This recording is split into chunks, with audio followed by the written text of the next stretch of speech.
Bienvenidos a esta presentación sobre el actual cambio climático, el cambio climático antropogénico, que viene a significar pues antropos hombre, génesis creación, causado por el ser humano. Y en la cual el objetivo fundamental pues va a ser familiarizarnos con las distintas parcelas en que se divide el estudio de este fenómeno, para así cuando leamos o oigamos algún argumento pues seamos capaces de distinguir en qué parcela nos ubicamos y cuáles son las evidencias que son relevantes a efectos de lo que se pretende demostrar, ¿no? De lo que se trata esa parcela en definitiva. Os cuento un poco cómo va a ser la estructura de la presentación. No hace falta leérselo, ya lo cuento yo. En primer lugar vamos a ver qué es lo que determina la temperatura media del planeta. Una vez visto eso, veremos cómo sabemos que ha habido un calentamiento global, cómo lo hemos detectado. Y a continuación pasaremos a la siguiente pregunta lógica, que es cómo sabemos que lo ha causado, ¿no? Cómo sabemos que lo hemos causado nosotros, que es la atribución. Eso sería el núcleo de la presentación y luego cerraremos ya más brevemente con los efectos o consecuencias del cambio climático, que son los impactos, y con qué medidas se pueden adoptar, ¿no? Que básicamente son medidas de mitigación y medidas de adaptación. Entonces, esta es la estructura fundamental en la cual hay que saber ubicarse a la hora de leer o escuchar algún argumento sobre el tema, ¿no? Y sin más preámbulo, empezamos con la primera parte, que es saber qué factores determinan la temperatura media del planeta. Y esto pues básicamente es una cuestión de equilibrio termodinámico, ¿no? Un planeta, para estar en equilibrio termodinámico, debe calentarse hasta conseguir emitir la misma cantidad de energía que recibe de su estrella. En el caso de la Tierra hemos medido por satélite la radiación, la energía que nos llega del Sol, y vía ley de Stefan Boltzmann pues es fácil calcular que para la energía que recibimos del Sol la temperatura de equilibrio del planeta sería de en torno a unos 5 grados centígrados, ¿no? Lo que sucede es que nuestro planeta no absorbe toda la energía que llega del Sol, no es un cuerpo negro, es un cuerpo gris. Entonces, bueno, lo que sucede es que las superficies del planeta que tienen un color claro, un color más claro como el hielo o las nubes, reflejan la energía solar de vuelta al espacio y no llega a penetrar, ¿no? No llega a calentar el planeta, ¿no? Hemos medido también por satélite que en torno al 30% de la energía que recibimos del Sol se refleja de vuelta al espacio y no llega a calentar, ¿no? El planeta. Entonces, bueno, tomando la energía que habíamos medido por satélite que recibíamos, en lugar del 100% de esa energía, tomando el 70%, pues también se puede calcular, igual que antes, que la temperatura de equilibrio del planeta sería la friolera de 18 grados bajo cero, es decir, una bola de hielo. ¿Qué es lo que explica la diferencia de temperatura entre esta temperatura teórica y la temperatura real de que disfrutamos en la superficie del planeta, que es de unos 15 o 16 grados? Se trata del efecto invernadero. El efecto invernadero es como una manta que hay alrededor de la Tierra, que es una manta muy peculiar, ¿no? Porque retiene o dificulta que salga el calor que emite la Tierra, o la radiación, la energía que emite la Tierra, que viene a ser lo mismo, pero la energía que recibimos del Sol pasa como si no existieran, como si fueran transparentes, ¿no? Esto se debe, bueno, a que la energía que recibimos del Sol es de una longitud de onda distinta de la que emite el planeta, ¿no?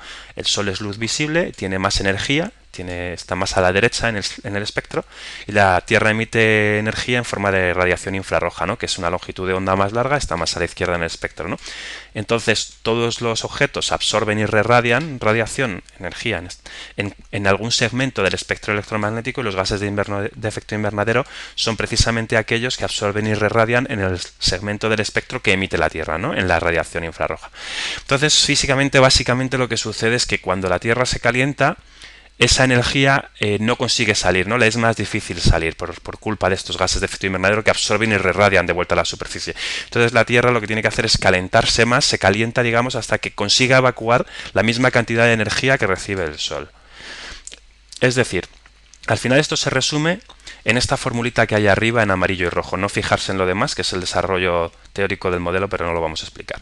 Y es básicamente que la temperatura es igual a Sol menos albedo más efecto invernadero. Es decir, Sol menos albedo, que es la energía que realmente entra, y efecto invernadero, que es cuánto de fácil o difícil es que salga esa energía. Además, al final es un flujo de energía en el que lo que entra debe ser igual a lo que sale.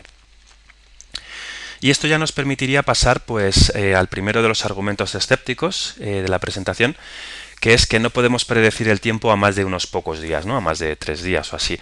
Entonces, en este sentido, en este país tenemos una cita muy célebre, que es: he traído aquí a 10 de los más importantes científicos del mundo y ninguno me ha garantizado el tiempo que iba a hacer mañana en Sevilla. ¿Cómo alguien puede decir lo que va a pasar en el mundo dentro de 300 años? Bueno, como alguno ya habrá imaginado, la cita es de nuestro actual presidente del gobierno, ¿no? Y bueno, pues esto es una confusión bastante común, porque desde el punto de vista de lo que tú sientes, pues la meteorología y el clima se parecen bastante. Sin embargo, desde el punto de vista de la problemática física y estadística y matemática que representan, son problemas pues muy distintos, ¿no? Radicalmente distintos. Físicamente el clima global es una cuestión de cantidad de energía, ¿no? De cuánta energía hay en el sistema, mientras que la meteorología es una cuestión de cómo se redistribuye esa energía dentro del sistema climático. En esta redistribución pues entran en juego la dinámica de fluidos, ¿no? La dinámica de fluidos atmosférica y oceánica, y vía pues ecuaciones de Navier-Stokes pues es donde aparece el caos, ¿no? La dinámica de fluidos es caótica. El caos básicamente significa que pequeñas variaciones en las condiciones iniciales, muy pequeñas variaciones, se magnifican a lo largo del tiempo, produciendo un resultado muy distinto dentro del sistema, ¿no? Entonces, claro, esta redistribución a nivel agregado, a nivel global, pues pierde relevancia, ¿no? Y al final lo que descubrimos es que el clima no es más que la meteorología promedio. Es decir, si no hay ningún cambio en la cantidad de energía, la meteorología se manifiesta como una especie de oscilación tipo el ruido blanco alrededor de una estabilidad. Entonces, si cambia la cantidad de energía, pues se produce un desplazamiento de esas propiedades estadísticas, ¿no? No podemos predecir a lo mejor puntos concretos en sitios concretos, pero sí podemos predecir tendencias, ¿no? Como que si aumenta la cantidad de energía, pues los valores meteorológicos tienden a desplazarse hacia más calor. Quizá con algunos ejemplos pues se entienda mejor. De hecho, matemáticamente se dice que mientras que la meteorología es un problema de condiciones iniciales, la meteorología es un problema de condiciones de contorno o condiciones de frontera. Pero con algunos ejemplos quizás se entienda mejor, ¿no? Por ejemplo, no podemos predecir cuál será el curso exacto de una tormenta y, sin embargo, eso no nos impide predecir cuál será la precipitación promedio en una zona a lo largo de un periodo de tiempo. Por ejemplo, tampoco podemos predecir cuál será la temperatura el 15 de julio. Sin embargo, todos sabemos que a medida que se acerque el verano, las temperaturas tenderán a ir aumentando y que en promedio los meses de verano pues serán más cálidos que los de invierno, ¿no? Esto a pesar de la meteorología. En definitiva, el ciclo de las estaciones, el ciclo de los veranos y los inviernos, es un buen ejemplo de que la meteorología pues no te impide de ninguna manera predecir el clima. Otro ejemplo también es el ciclo del día y la noche, es decir, si la meteorología con su dinámica de fluidos y caos impidiese predecir el clima, pues no observaríamos sistemáticamente que de día pues hace más calor que por las noches. Igualmente, pues cuando hay una erupción volcánica importante, de estas que llega a inyectar aerosoles en la estratosfera, pues estos pequeños aerosoles aumentan el albedo del planeta, es decir, aumenta la radiación reflejada del espacio, o sea que disminuye la energía que entra en definitiva, y producen un enfriamiento durante un par de años, a pesar de la meteorología. Igualmente, pues cuando aumentan los gases de efecto invernadero, observamos que las temperaturas aumentan también, ¿no? En definitiva. Para ilustrar el concepto de una manera un poco más clara, más intuitiva quizá, más que más clara, he hecho este dibujito que básicamente es una olla con agua hirviendo adentro, ¿no? Entonces, lo que hay dentro de la olla, este agua hirviendo, representaría la meteorología, representaría aquello que sucede dentro del sistema climático, esa redistribución de energía. Entonces, bueno, sí, en este agua hirviendo hay mucha convección, mucha turbulencia, y puede ser muy difícil predecir dónde va a estar una concreta molécula de agua al cabo tan solo de unos segundos. Sin embargo, es claro que eso, bajo ningún concepto, nos impide predecir que si aumentamos aquí abajo el fuego del sol, la temperatura dentro va a aumentar. O que si dejamos el fuego del sol como está, pero tapamos la olla con esta tapa que son los gases de efecto invernadero, pues la temperatura dentro y la energía también va a aumentar. El principio físico es distinto, obviamente, pero nos sirve para ilustrar el concepto de que energía que entra debe ser igual a la que sale. En definitiva, se trata de que, al final, más vagamente y más en general, de que el hecho de que la dinámica interna de un sistema sea caótica en absoluto predetermina que el comportamiento a nivel agregado del sistema tenga que serlo. Y un ejemplo muy claro en este sentido pues es un río, ¿no? En un río la dinámica interna, las corrientes que hay son caóticas, es muy difícil. Tú coges una hoja seca de un árbol, la dejas en medio del río y es muy difícil predecir dónde se va a encontrar al cabo de tan solo 1 o 2 minutos, ¿no? No sabes si va a estar en la orilla o seguir en el río. Pero eso pues de ninguna manera te impide predecir el cauce del río, porque al final viene determinado por la gravedad y por la orografía, ¿no? Y el hecho de que la dinámica interna de un río sea caótica, pues no nos impide, por ejemplo, construir presas. Y con esto habríamos visto ya qué factores determinan la temperatura del planeta. Así que lo siguiente sería pasar a entender cómo sabemos que ha habido un calentamiento global, ¿no? Cómo lo hemos detectado. Y esto pues lo hemos detectado básicamente porque lo hemos medido. Los grupos de científicos que trabajan en este tema han llegado a la conclusión de que tenemos suficientes estaciones meteorológicas como para tener un registro cuasi global de temperaturas desde mediados o finales del siglo XIX. Este concretamente es el registro de temperaturas global de la NASA, ¿no? Y bueno, con esto básicamente pues podríamos seguir, ¿no? Sabiendo que se ha detectado un calentamiento, pero bueno, prefiero explicar algunas cosillas anecdóticas de este gráfico. Los puntos, los cuadrados negros en este caso son las temperaturas de cada año, ¿no? Están unidas por una línea negra y en rojo está pues un suavizado de 5 puntos, una media móvil de 5 puntos. Entonces lo primero que se aprecia es que el calentamiento se ha producido en 3 fases en el siglo XX, ¿no? La explicación de esto, aunque esto deberíamos explicarlo después cuando veamos cómo atribuimos un calentamiento a sus causas, pero bueno, porque lo sepamos ya, la explicación de esto es que los gases de efecto invernadero no son el único factor que influye en el clima, obviamente. A principios de siglo hubo una contribución también natural, hubo un aumento de la actividad solar, ya veremos cómo lo sabemos, que contribuyó también a ese calentamiento, ¿no? Y lo que sucede aquí a mediados de siglo, esta estabilidad o incluso ligero enfriamiento, pues se debe a que después de la Segunda Guerra Mundial hubo un fuerte proceso de industrialización en el hemisferio norte que emitió muchas partículas a la atmósfera que aumentaron el albedo, es decir, la radiación que se refleja al espacio y que por tanto no entra en el sistema, y se produjo pues esta pausa, ¿no? Lo que sucede al final en los 70 es que los gases de efecto invernadero continúan aumentando y se convierten en el factor dominante, ¿no? También se empiezan a dictar leyes de aire limpio que eliminan el azufre de los combustibles fósiles y la emisión de este tipo de partículas pues se estabiliza o incluso desciende ligeramente, ¿no?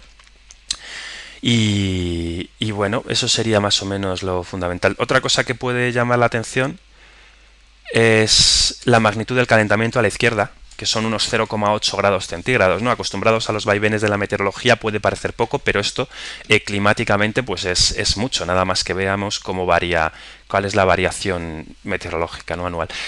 De hecho, basta saber, bueno, por ejemplo, que la diferencia de temperatura global entre una glaciación y un periodo cálido interglacial es de aproximadamente 5 o 6 grados y las proyecciones de temperatura para el siglo XXI pues son de unos 3 grados más o menos, ¿no?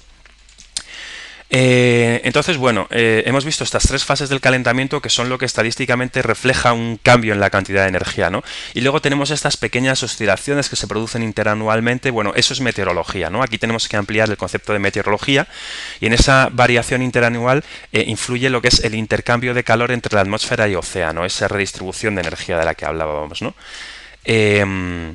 Fundamentalmente lo que más influye es el Niño, que es una oscilación cuasi cíclica que se produce en las aguas tropicales, en el trópico del Océano Pacífico. A veces hace un poco más de viento, afloran aguas un poco más frías y es un año un poco más frío, y a veces hace un poco menos de viento, se quedan más en superficie las aguas cálidas y es un año un poco más cálido, ¿no? Esto presenta una oscilación cuasi cíclica de en torno a unos 8 años y no muestra ninguna tendencia, ¿no?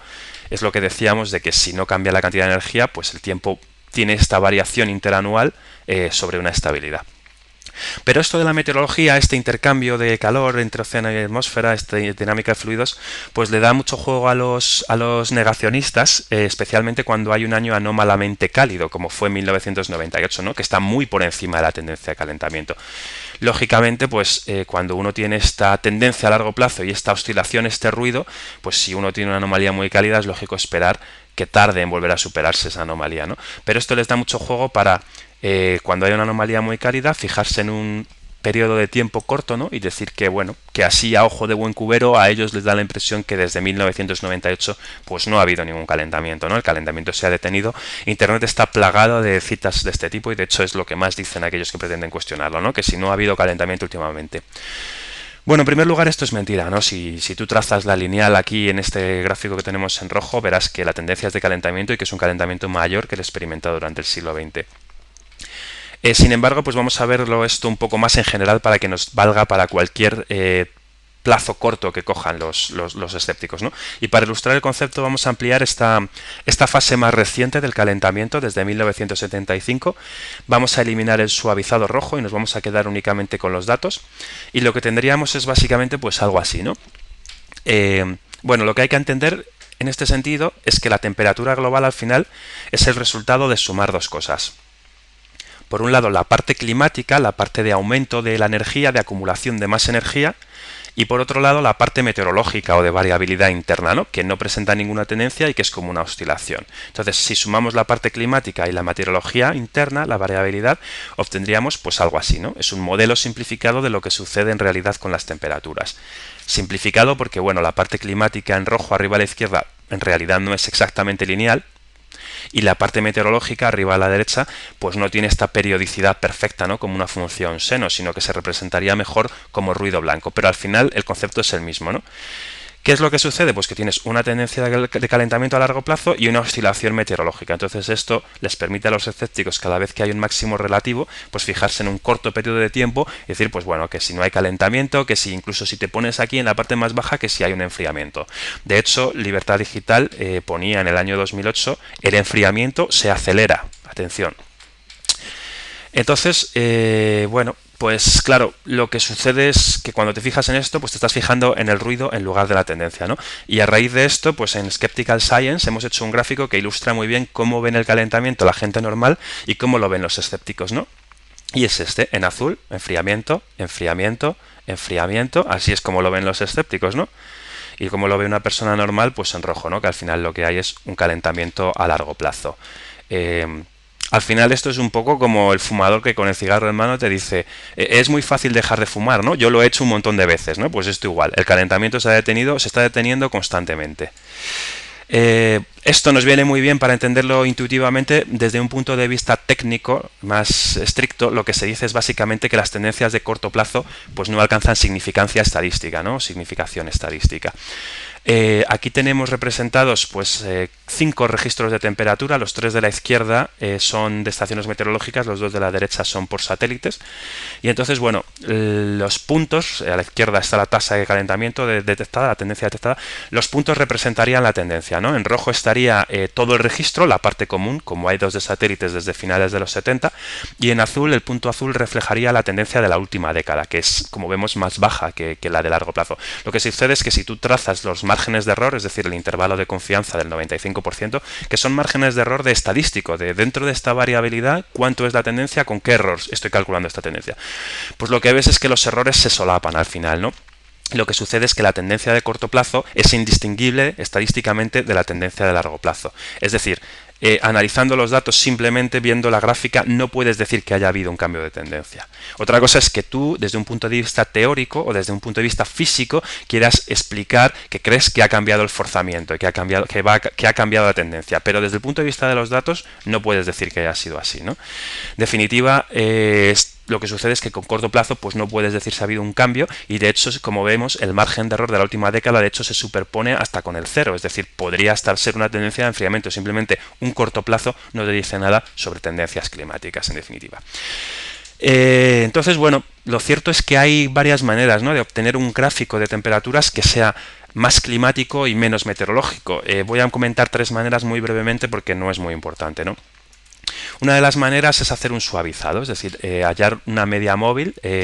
Como el ciclo del niño es de en torno a 8 años, el ciclo solar tiene unos 11 años, pues al final puedes hacer un suavizado en torno a una década. En este gráfico sale un suavizado de 11 puntos, y entonces obtienes un gráfico pues eso, más suave, ¿no?, que te refleja más las tendencias climáticas, porque cada punto refleja la media de los últimos 11 puntos.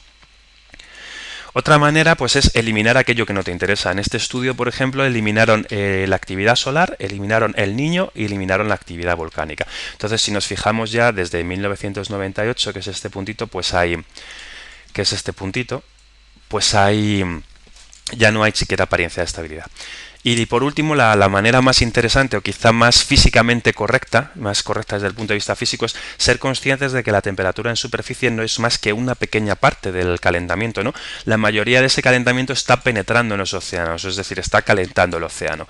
Entonces, si tenemos en cuenta este contenido calórico que está penetrando en el océano, que está aquí en azul, que es de hecho el 90% del calentamiento, y computamos todo el contenido calórico del planeta, pues bueno, vemos igual que desde 1998 tampoco hay ninguna apariencia siquiera de estabilidad, ¿no?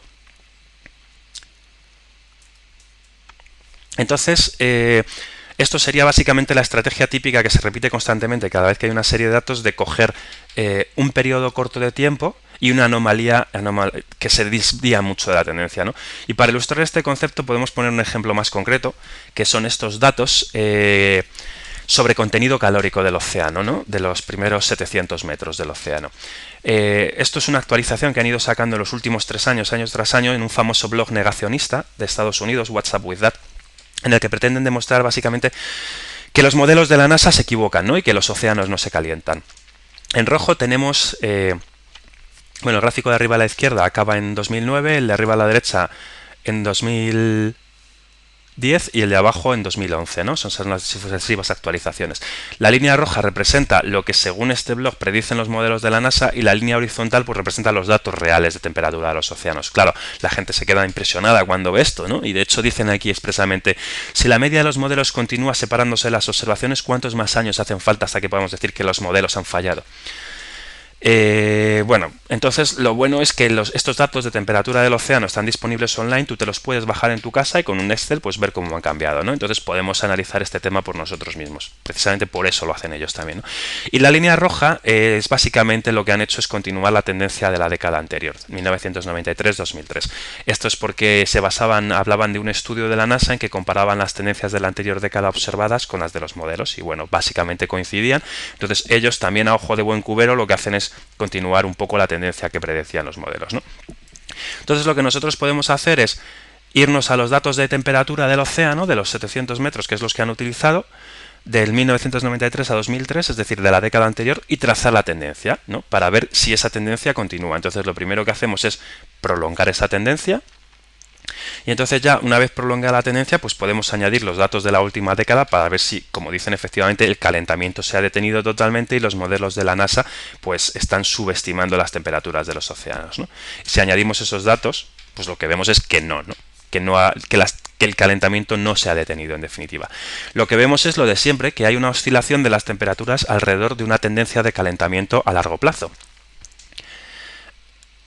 Aquí no hay ninguna contradicción, entonces, ¿cómo los escépticos obtenían el gráfico que nos mostraban en la pantalla anterior? Bueno, pues muy sencillo. Ellos lo que hacen es coger esta misma tendencia que tenemos nosotros en azul, pero en vez de continuarla con respecto a la anterior, lo que hacen es colocarla aquí arriba, ¿no? Desde ese punto. Y para quien no se lo crea, pues aquí tenemos el gráfico que nos publicaban en ese famoso blog negacionista, ¿no? En el que se ve que eso es lo que han hecho, ¿no? Poner la línea roja donde nosotros hemos puesto la verde. Al final, ¿qué es lo que sucede? Claro, que cogen una anomalía muy cálida puntual y esperan como que el calentamiento tenga que continuar desde allí en vez de continuar la tendencia de calentamiento de la década anterior, ¿no? Previa, la que está viendo, la que realmente existe.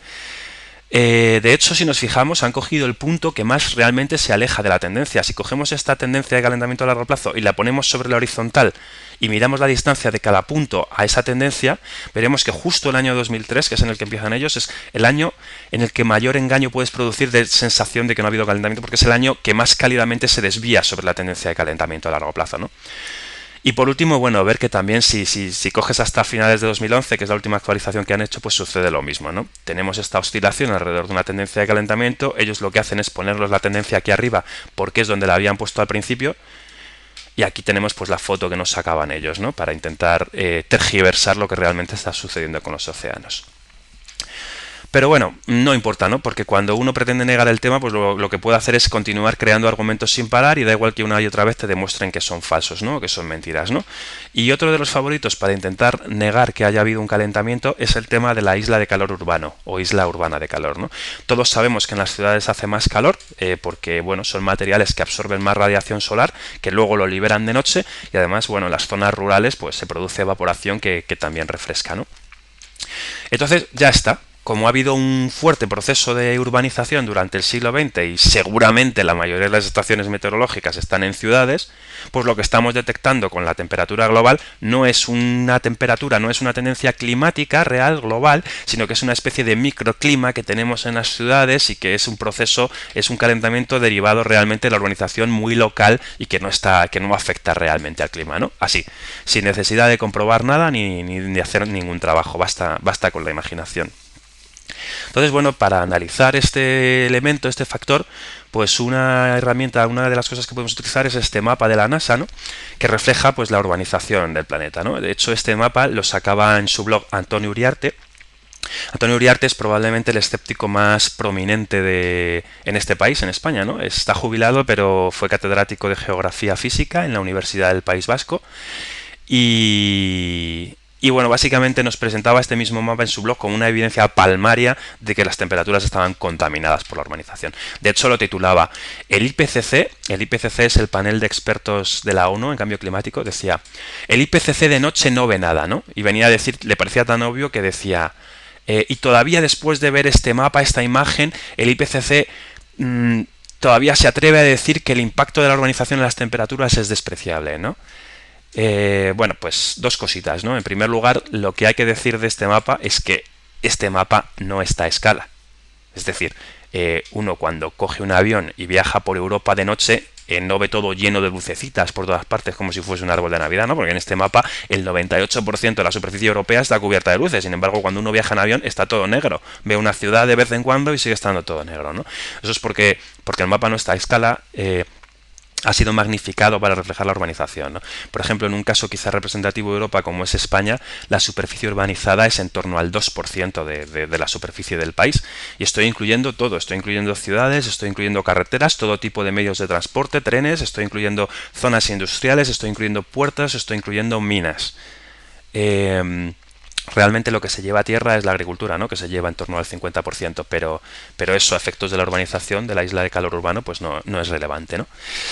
Y luego, pues la segunda parte importante de este mapa es que este mapa lo que demuestra es precisamente todo lo contrario, ¿no? Que no hay un efecto de la urbanización en las temperaturas, porque es bastante sencillo el hacer esta comprobación, que si tú tienes un mapa que te refleja la urbanización, pues compararlo con las tendencias de calentamiento que ha habido en el planeta para comprobar si realmente al menos existe una correlación entre las zonas más urbanizadas, que más se han urbanizado, y las zonas que más se han calentado, ¿no? Y lo cierto es que no existe tal correlación, ¿no? Lo cierto es que la zona que más se ha calentado es el Ártico, que como vemos en el mapa de arriba, pues sigue siendo una zona bastante poco urbanizada. Así que difícilmente puede ser la causa. Y luego, bueno, otra cosa de la que se olvidan al hablar del tema de la urbanización es que el efecto de la isla de calor urbana es un fenómeno que se conoce desde el siglo XIX y que todo el mundo que trabaja en estas cosas pues se dedica a estudiarlo y a analizarlo, ¿no? Y ver si tiene un efecto y si tiene un posible efecto pues eliminarlo, ¿no? Y al final pues he traído aquí 3 gráficos de 3 estudios diferentes que no vamos a comentar, pero bueno, al final lo que encuentran todos los estudios que miran si hay un efecto de la urbanización es, pues por ejemplo, lo que refleja el gráfico de arriba a la izquierda, ¿no?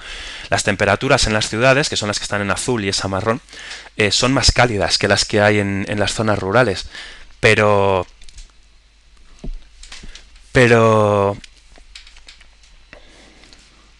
lo que sucede es que esa diferencia tiende a mantenerse, ¿no? Es decir, al final lo que sucede es que la tendencia de calentamiento es la misma en las zonas urbanas y en las zonas rurales, independientemente de que efectivamente haga más calor en zonas urbanas que en zonas rurales.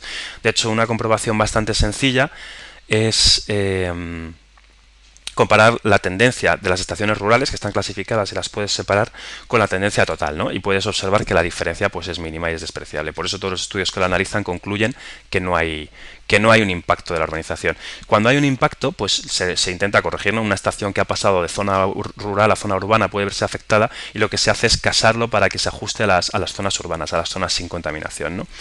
De hecho, una de las cosas que se descubren es que casi la mitad de las estaciones urbanas tienen una tendencia menor que las rurales. Un 42% de las estaciones urbanas tienen una tendencia de calentamiento menor. Y esto es bueno porque en las zonas urbanas también las estaciones meteorológicas pues suelen estar en islas de frío, como parques, ¿no? Y una de las cosas que pasa, por ejemplo, en Tokio es que la tendencia de calentamiento detectada es mucho mayor. Se sabe que hay un impacto, se corrige y al final se deja como las zonas rurales adyacentes, que es 3 veces inferior. Pero sobre todo los que tratan este tema de que no ha habido un calentamiento, de que sí es la urbanización, de qué tal, olvidan otra cosa muchísimo más importante, y es que sabemos que ha habido un calentamiento no solo porque lo hayamos medido con estaciones meteorológicas, ¿no? Sino porque tenemos una multitud de evidencias independientes que apuntan en esa misma dirección. Aparte de con estaciones meteorológicas, pues lo hemos medido también con globos sonda. Tenemos un registro global de globos sonda o casi global desde mediados del siglo XX. También lo hemos medido con satélites desde finales de los 70, que no miden exactamente lo mismo porque miden la baja atmósfera, que es una zona más amplia que la mera superficie como las estaciones meteorológicas, pero básicamente detectan tendencias consistentes entre sí, ¿no? Que apuntan a la misma magnitud de calentamiento. Y esto en cuanto a medidas directas, ¿no? Que son tres instrumentales diferentes, independientes, que se respaldan entre sí.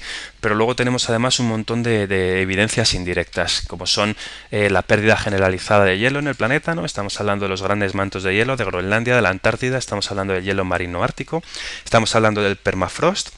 Estamos hablando de la reducción de la cubierta de nieve, estamos hablando también de los glaciares en todas las latitudes, tanto en los trópicos como en los polos.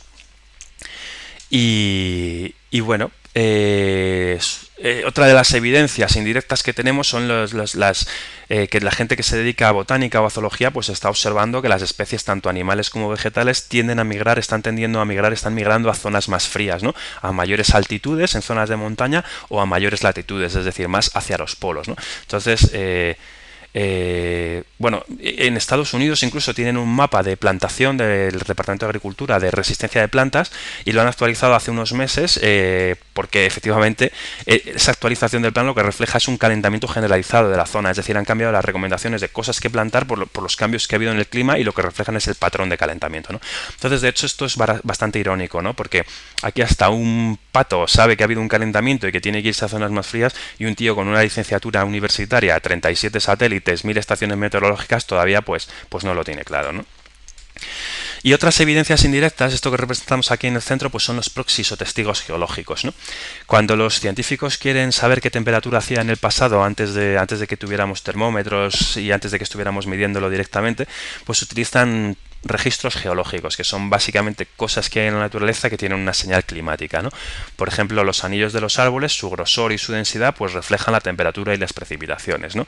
O la concentración de determinados isótopos en el hielo, cuando hay isótopos más pesados de oxígeno reflejan determinados cambios en la temperatura, la cantidad de magnesio en los fósiles de foraminíferos, ¿no? Pues muchas veces la composición isotópica refleja también la temperatura. Entonces, bueno, los científicos con esto reconstruyen las temperaturas del pasado, pueden hacer una reconstrucción de temperaturas y lo que encuentran es que estos testigos geológicos también tienen reflejado un calentamiento muy importante en el siglo XX, ¿no? Significativo. Y luego, pues abajo a la derecha tenemos una serie de patrones atmosféricos que también son propios de un calentamiento. Empezando por el aumento observado en el vapor de agua, cuando hay un calentamiento aumenta la evaporación y aumenta la capacidad de la atmósfera de contener vapor de agua. Y luego, pues los cambios en las grandes células de circulación atmosférica que aparecen ahí dibujadas, ¿no? Que tienden a expandirse, ¿no? Y eso también lo hemos observado. Hemos observado que la corriente subtropical de altas presiones y la corriente en chorro de los polos, pues tienden a retroceder, ¿no? Tienden a retroceder hacia los polos. Y esto de la corriente subtropical de altas presiones, pues no son buenas noticias para la cuenca mediterránea, ¿no? Que se nos acerque esas altas presiones. Pero bueno, da igual, porque cuando uno quiere negar el tema, pues siempre puede crear nuevos argumentos e incluso atacar una de estas evidencias indirectas, porque se creen que esto es como una especie de castillo de naipes, ¿no? Que si quitan una de las cartas se va a caer todo como un castillo de cartas, ¿no? Cuando en realidad, pues estos son cada una evidencia indirecta que apuntan todas a un resultado pues que es consistente, ¿no? Es prácticamente imposible que absolutamente todo esté equivocado, ¿no? Pero bueno, esto no les impide atacar cosas indirectas como por ejemplo el hielo marino, ¿no? En este gráfico tenemos representado la cantidad de hielo marino global. Incluye el Ártico y el Antártico. Entonces, bueno, así a simple vista uno puede ver que hay una tendencia de pérdida de hielo, no hay una tendencia de descenso. Y si uno mete esto en un Excel y traza la tendencia lineal, pues obtiene algo así más o menos, ¿no? Una tendencia de descenso en el hielo marino, ¿no? Independientemente de la variabilidad a corto plazo, ¿no? Esto es como lo ve una persona normal, pero los escépticos de nuevo tienen una manera muy peculiar de ver las cosas. Y ellos en este gráfico lo que ven es esto. ¿Vale? Diciembre de 2008, más hielo que en diciembre de 1979. Todo está bien, todo está estable y no hay motivo para preocuparse. De hecho, lógicamente, ellos lo que te hacen no es mostrarte este gráfico, que es muy claro, ¿no? Que es una tergiversación, ¿no? Lo que te dicen es simplemente cosas como las que decía el Washington Post. Los niveles de hielo marino son ahora, en la actualidad, iguales a los de 1979. Ole. Claro, lo que no te dicen es que la misma cantidad de hielo en 1979 era muy poco hielo para lo que era normal entonces y ahora es una anomalía de mucho hielo, ¿no? En 2008 hubo bastante hielo para lo que viene siendo habitual últimamente, ¿no? Estas anomalías cada vez se dan con menos frecuencia y acaban por desaparecer, lógicamente.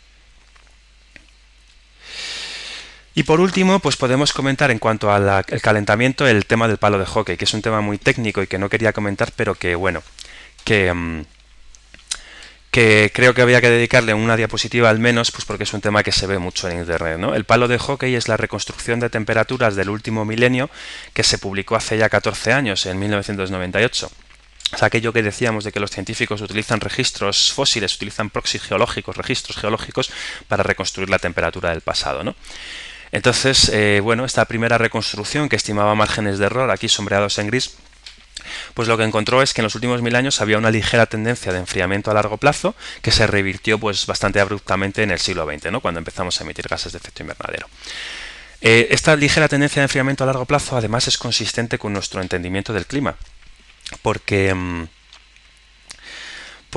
bueno, sabemos que los ciclos orbitales que desencadenan las glaciaciones y los periodos interglaciales, pues en el actual periodo cálido interglacial alcanzamos el máximo, digamos, de temperatura hará unos 5000 o 6000 años. Entonces, desde entonces, debido a esta reducción del forzamiento orbital, pues se espera que haya una ligera tendencia de enfriamiento a muy largo plazo que acabaría pues en una glaciación dentro de 50.000 o 30.000 años, ¿no? Aproximadamente.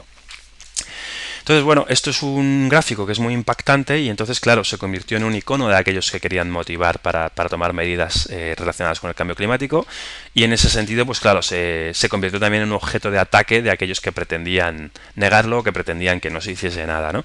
Entonces, llevamos un culebrón de 14 años en el que se intenta desacreditar esta reconstrucción, en el que, bueno, parece todo lo mismo, pero se han ido sacando argumentos distintos a medida que iba evolucionando y al final, bueno, pues se ha demostrado que la mayoría no tenían fundamento, solo uno de ellos tenía cierta base teórica, pero al final su impacto en la reconstrucción, el impacto de utilizar otro método estadístico, pues era insignificante, ¿no? Pero lo más importante y realmente lo único que merece la pena recordar de este tema del palo de hockey es que a lo largo de estos 14 años de culebrón, pues ha habido muchos otros grupos de científicos que han hecho ese mismo trabajo de reconstruir las temperaturas del último milenio con otros proxies distintos, con registros distintos y con métodos estadísticos distintos a los que esas críticas pues no les serían aplicables, ¿no? Y al final lo que obtienen pues es básicamente el mismo resultado que el palo de hockey original, ¿no? Que es una ligera tendencia de enfriamiento a largo plazo que se revierte abruptamente en el siglo XX. He puesto el palo de hockey aquí desde el año 1000 porque la reconstrucción original, el palo de hockey original, era desde ese año. A medida que hay más proxies, pues se puede retroceder más en el tiempo, ¿no? Y de hecho, en 2008 se hizo una reconstrucción que no necesitaba ni siquiera anillos de los árboles, que fue la parte más criticada. No necesitaba, o la que más se atacó, más que más criticada. No necesitaba ni siquiera anillos de árboles para obtener una reconstrucción estadísticamente significativa que de nuevo venía a mostrar lo mismo otra vez, ¿no? Y con esto pues ya habríamos visto cómo hemos detectado que ha habido un calentamiento y pasaríamos a la siguiente pregunta lógica, que es cómo sabemos quién ha causado ese calentamiento, ¿no? ¿Cómo lo hemos atribuido al ser humano? Y esto lo vamos a hacer en dos fases. En primer lugar, cómo hemos relacionado el aumento de temperaturas con el con el efecto invernadero, cómo establecemos esa relación causa-efecto, y luego cómo relacionamos el aumento del efecto invernadero con la actividad humana, ¿no? Y en este sentido, pues lo que se hace básicamente es, en el título 1, en el capítulo 1, digamos, vimos que lo que determina la temperatura del planeta es el balance energético, ¿no? Que la energía que entra sea igual a la que sale, sol, albedo y efecto invernadero. Entonces lo que se mira es cómo han variado los elementos que pueden afectar a ese flujo de energía, a ese balance energético, y estimar cómo han afectado al balance energético, ¿no? Y vamos a ilustrarlo pues con los gases de efecto invernadero, ¿no? En primer lugar, lo que miramos es cómo han variado esos gases de efecto invernadero. Esto es cómo han variado los gases de efecto invernadero en los últimos 1000 años, ¿no? Desde mediados del siglo XX, desde los años 50, pues lo medimos directamente con estaciones, ¿no? Hemos comprobado que estos gases se mezclan bien en la atmósfera y que basta una simple estación en una zona pues lejos de zonas de emisiones, como por ejemplo en el Pacífico, basta una sola estación para tener un registro global de la concentración de estos gases de efecto invernadero. Y antes de los años 50, pues lo que se hace es reconstruir esas concentraciones de gases, ¿no? ¿Cómo se reconstruyen? Pues básicamente de núcleos de hielo que se sacan de la Antártida o de Groenlandia, ¿no? Ahí cada temporada de nevadas, al final, pues con la presión y las sucesivas nevadas, se acaba convirtiendo en hielo y queda como un sedimento de hielo que representa ese año, digamos, ¿no? Entonces dentro de ese hielo quedan atrapadas burbujitas de aire que son en sí mismas una muestra de cómo era la atmósfera en ese año, ¿no? Llegan a tener incluso resolución anual. Y son muy fiables, ¿no? De hecho, he sacado los últimos 1000 años, pero si sacase todo el actual cálido interglacial, los últimos 5000, 6000 años, o 10, sí. o 9000, pues serían más o menos igual, ¿no? Tendríamos una estabilidad en las gases de efecto invernadero que aumenta, digamos, justo cuando nosotros empezamos a emitir esos gases, ¿no? Entonces, bueno, con esto ya tenemos cómo han variado estos gases y ahora lo que nos queda es estimar cuál es su impacto o su efecto en el balance energético, ¿no? Y esto pues no vamos a entrar en detalle, simplemente saber que existen fórmulas para pasar esa variación en una concentración a vatios partido metro cuadrado, ¿no? Que es al efecto en el balance energético. Quien tenga curiosidad pues tiene estas formulitas en la página web de la NOAA, en la página web de la NASA, en libros de texto de climatología o en estudios científicos, pero ya quizá de los años 70 aproximadamente, ¿no? Entonces, bueno, básicamente eso lo hacemos con todos los elementos que pueden afectar al balance energético. Lo que tenemos es el gráfico de abajo, ¿no? Este gráfico que son como espaguetis de colores, ¿no? Que es la evolución de los forzamientos climáticos a lo largo del siglo XX. Y en el que al final, pues todos los estudios se encuentran que cualquier calentamiento lo explican los gases de efecto invernadero, que son el factor que más ha calentado, en definitiva. Simplemente comentar brevemente los dos factores naturales más importantes, que son la actividad solar y la actividad volcánica. La actividad solar la venimos observando por satélite desde finales de los 70 y anteriormente pues la reconstruimos a partir del número de manchas solares, porque hay una correlación directa entre la actividad solar y las manchas solares. Más manchas solares, mayor actividad solar. Entonces el telescopio es un invento que no es muy complicado y tenemos un registro continuo de manchas solares desde el año 1600 o 1610 aproximadamente y podemos reconstruir la actividad solar desde entonces. Y luego la actividad volcánica, pues en el siglo XX, por lo menos en la segunda mitad, hay un buen registro de las erupciones importantes que ha habido y de cómo han afectado al clima. Pero sobre todo también anteriormente y posteriormente, bueno, al final se cuadra, lo que hacemos es reconstruirla también pues de nuevo con los núcleos de hielo, ¿no? Estos núcleos de hielo que tenían atrapadas burbujitas de aire de lo que era la atmósfera en un año concreto. Pues las partículas que emiten los volcanes son partículas diferentes a las que se encuentran normalmente en la atmósfera, son partículas sulfatadas, son partículas con azufre, y entonces pues te permiten también saber cuál era la actividad, cuál había sido la actividad volcánica en esa época, ¿no? En esa temporada de nieves. Entonces, bueno, luego lo que se hace también es esta evolución de los forzamientos se meten en modelos climáticos físicos que tienen interacciones y que tienen feedbacks y que son complicados, ¿no? de entender. Que no se pueden ajustar para que te den lo que tú quieres porque al final tienen muchas interacciones entre sí.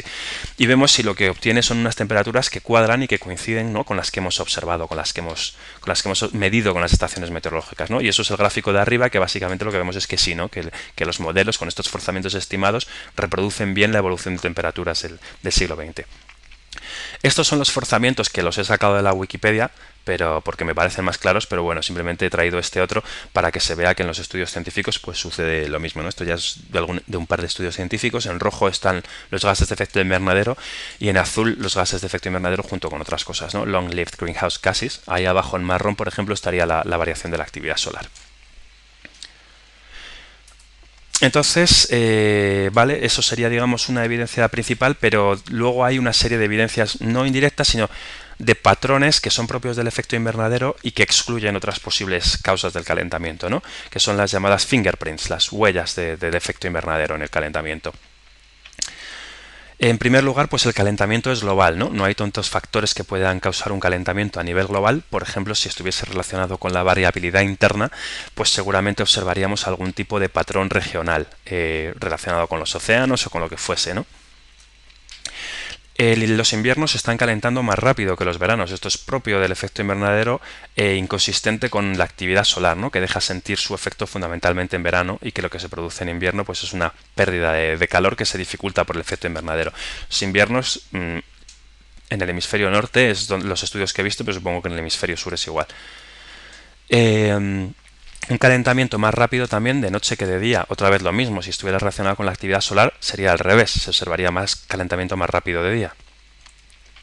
El calentamiento también está siendo más rápido en el Ártico que en el resto del planeta. Esto ya se anticipaba incluso por los modelos como una huella del efecto invernadero, y si se tratase de nuevo de la actividad solar, pues sería en los trópicos donde más se observaría su efecto. Y luego pues los océanos también se están calentando y se están calentando básicamente en todas las profundidades. Esto es por si a alguien se le ocurre que a lo mejor el océano tiene una batería por ahí que guarda calor y luego de pronto la libera, bueno, entonces se produciría una transferencia de calor y los océanos se estarían enfriando. De hecho, el patrón de calentamiento que vemos en superficie es consistente con un calentamiento que viene de arriba, porque los océanos tienen más inercia térmica, es decir, el calor penetra más en el océano y cuesta más calentarlo, ¿no? que en la superficie continental, que penetra menos. Y lo que observamos pues es precisamente eso, ¿no? Que la superficie continental se calienta más rápido que el océano, que la superficie del océano.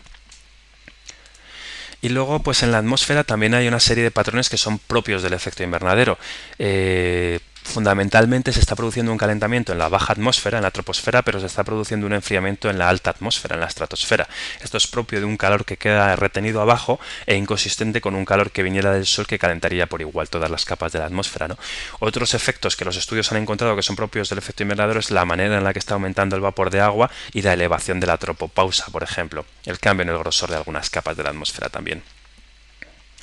Y luego, pues nada, estudiando los factores naturales, si miras los forzamientos naturales, lo más probable es que hubieran causado un ligero enfriamiento en las últimas décadas. Y esto, pues nada, haría que el factor humano estuviese causando, digamos, más del 100% del calentamiento realmente, ¿no? Y luego, si los estudios que analizan la variabilidad interna, pues encuentran que la actual tendencia de calentamiento es inconsistente con la variabilidad interna.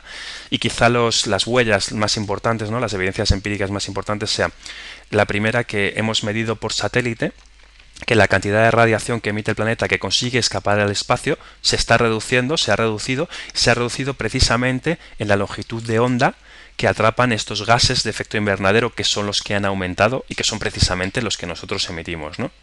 Y en su contrario, pues igual, desde la superficie también hemos medido que ha aumentado la cantidad de radiación infrarroja que desciende hacia la Tierra, que la infrarroja pues solo procede del efecto invernadero, y también en la longitud de onda de estos gases, ¿no? Que han aumentado y que son los que hemos emitido. Pero bueno, a pesar de todas esta multitud de evidencias que apuntan todas a lo mismo y todos estos análisis que al final diferentes grupos de científicos pues obtienen todos los mismos resultados, pues esto no impide a los negacionistas de este tema el montarse argumentos, ¿no? Y uno de ellos, que a mí en realidad me parece un poco ridículo, es ese de que el CO2 ha aumentado muy poquito, ha aumentado un 0,007%. Esto es un poco raro, ¿no? Ya nos suena raro porque si recordamos aquel gráfico de cómo habían variado los gases de efecto invernadero, bueno, vamos a traer un gráfico ampliado, que es el gráfico del CO2 en los últimos 400.000 años, ¿no? Vemos estas subidas y bajadas en la gráfica azul.